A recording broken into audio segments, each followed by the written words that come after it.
السلام عليكم ورحمة الله وبركاته. أهلا بكم في قناة أم عبد الله مع الأدوية النبوية.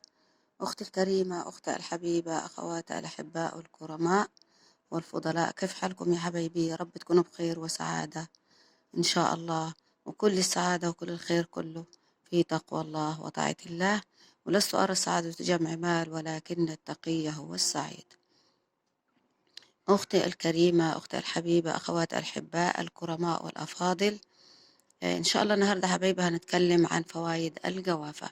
وقبل يا حبايبي أن نبدأ سمعان هذا الفيديو، فلا تنسوا الاشتراك واللايك وتفعلوا زر الجرس ليصلكم منا كل جديد إن شاء الله بعد الصلاة على النبي صلى الله عليه وسلم.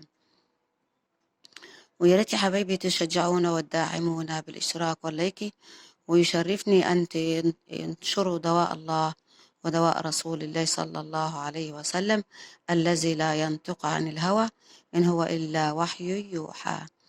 أختي الكريمة، هنبدأ في فوائد الجوافة. بسم الله والصلاة والسلام على رسول الله. الجوافة حبايبي هي نبات من الفصيلة الأساسية، تعلو أشجارها الجوافة إلى 10 أمتار، تميل الفروع الرئيسي. أوراقها ثقيلة بيضاوية الشكل وبارزة العروق. ثمرة الجوافة ربما كورية الشكل وربما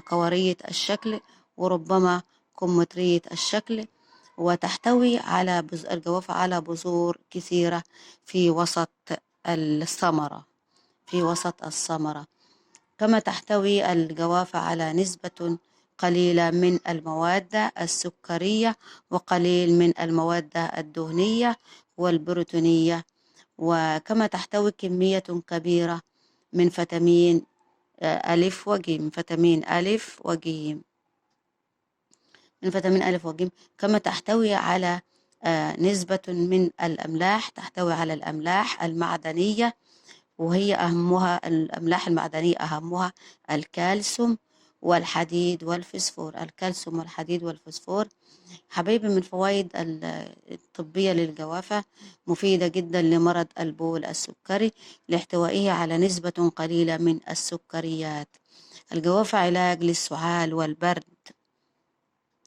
يعني كما ممكن تأخذ عدة ورقات من ورق الجوافة وننظفه ونغلي ورق الجوافة، تغلى في كوب ماء لمدة يعني 5 دقائق أو أكثر بما فيها من عناصر، ويحل كوب من هذا المغلى بعسل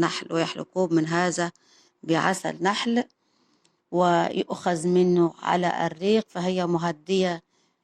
فهي مهدية جيدة للكحة والسعال الديكي. فهي مهدية جدا ومهدية للسعال الديكي وللكحة، كما أنها مفيدة جدا لعلاج الإسهال. الجوافة مفيدة جدا لعلاج الإسهال ومفيدة لعلاج الصدر.